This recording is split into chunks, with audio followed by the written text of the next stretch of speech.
गणपतये नमः. श्रीगुरुभ्यो नमः.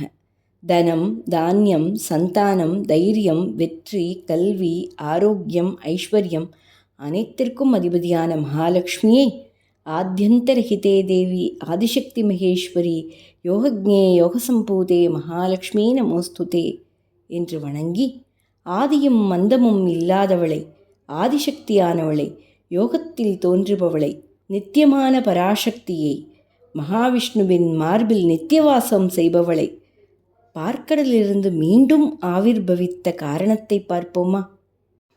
துர்வாச முனிவர் மிகுந்த கோபக்காரர் மட்டுமல்ல, சிறந்த அம்பாள் உபாசகர். மகாலட்சுமியை வணங்கி பிரசாதமாக மலர் மாலையை பெற்று திரும்பும்போது யானையின் மீது வந்தான் இந்திரன். துர்வாச முனிவர் அந்த பிரசாதமான மாலையை இந்திரனிடம் கொடுத்தார். இந்திரன் அந்த மலர் மாலையை அலட்சியமாக பெற்று யானையின் மீது வைத்தான்.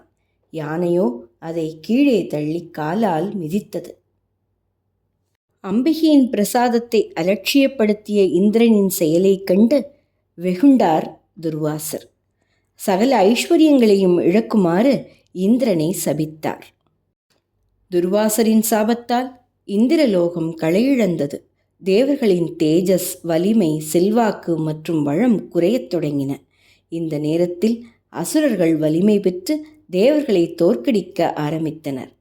பலவீனமடைந்த தேவர்கள் இந்திரனின் தலைமையில் வழக்கம் போல மகாவிஷ்ணுவிடம் சரணடைந்தனர். ஸ்ரீசக்தியை அவமதித்த இந்திரனுக்கு பாடம் கற்பிக்க வேண்டும், அதே சமயம் தன்னை சரணடைந்தவர்களையும் காக்க வேண்டும் என்ற எண்ணத்தில் அசுரர்களுடன் தானே போரிடாமல் தேவர்களுக்கு ஒரு உபாயம் கூறினார் மகாவிஷ்ணு. பார்க்கடலை கடைந்து அமிர்தம் பெற்று அசுரர்களை வீழ்த்துமாறு கூறினார். மேலும் பார்க்கடலை கடைவது சாதாரணமான விஷயம் அல்ல. அதற்கு மந்திரமலை மத்தாக வேண்டும், வாசுகி பாம்பு கயிறாக வேண்டும். மேலும் பார்க்கடலை கடைவதற்கு அசுரர்களின் உதவியும் வேண்டும் என்றார் மகாவிஷ்ணு. தேவர்கள் மகாவிஷ்ணு கூறியது போல அனைத்து ஏற்பாடுகளையும் செய்தனர். மந்திரமலையை மத்தாக கொண்டு, நீண்ட வாசுகியை கயிறாக கொண்டு தேவர்களும் அசுரர்களும் கடலை கடைந்தனர். இழுக்கின்ற வேதனை பொறுக்காமல் வாசுகி விஷத்தை கக்கியது. உலகமே அழியும் நிலை ஏற்பட்டது. அப்போது சிவபெருமான் அந்த விஷத்தை தானே ஏற்றுக்கொண்டு நீலகண்டனானார். பின்னர் மந்திரமலை மூழ்கத் தொடங்கியது. மகாவிஷ்ணு கூர்மமாக அவதாரம் எடுத்து மலையை தாங்கினார். காமதேனு, உச்சைஸ்வரஸ், கௌஸ்துபமணி, ஐராவதம், கற்பக விருட்சம், அப்சரஸ், சந்திரன் ஆகியவை பார்க்கடலிலிருந்து தோன்றின. பின்னர் சகல ஐஸ்வர்யங்களுக்கும் அதிதேவதையான மகாலட்சுமி தாமரை மீது அமர்ந்தவளாய் பேரழகுடன் தோன்றினாள். மகாவிஷ்ணுவுக்கு மாலையிட்டாள். அதன் பின்னர் அமிர்த கலசத்துடன் தன்வந்திரி வந்தார். அமிர்தத்தை உண்ட தேவர்கள் அசுரர்களை அடித்து பாதாளத்தில் துரத்திவிட்டனர்.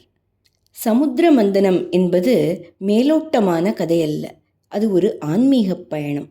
பார்க்கடல் என்பது மனித மனம், மந்திரமலை நிலையான சிந்தனை, வாசுகி என்பது முயற்சி, தேவர்கள் என்பது நம்முடைய நல்ல குணங்கள், அசுரர்கள் நம்முள் இருக்கும் ஆசை, அகங்காரம், காலகால விஷம் நம்முடைய எதிர்மறை எண்ணங்கள்.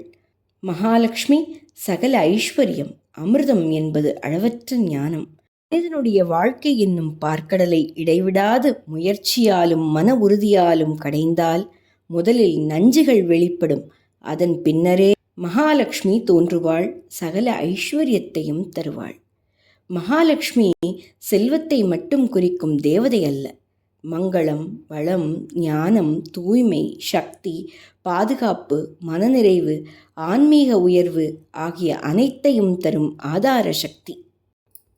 ஆவணி மாத பௌர்ணமிக்கு முன்வரும் வெள்ளிக்கிழமை வரலட்சுமி விரதமாக கொண்டாடப்படுகிறது. அந்நாளில் அம்பிகையை கலசத்தில் அலங்கரித்து தாமரை ஆசனத்தில் அமர்ந்திருப்பவளை, நீண்ட அழகிய கண்களை கொண்டவளை, தூய வெண்ணிறை ஆடை அணிந்தவளை, மாணிக்கங்களால் அலங்கரிக்கப்பட்ட தெய்வீக யானைகள் பொற்குடங்களில் இருந்து புனித நீரை பொழிந்து அபிஷேகம் செய்யப்படும் மகாலட்சுமியை நம் இல்லத்தில் என்றும் குடியிருக்க வேண்டுவோம்.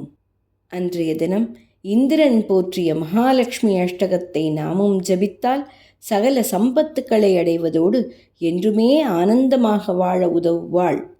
மகாலட்சுமீர் பவே நித்யம் பிரசன்னா வரதா சுபா.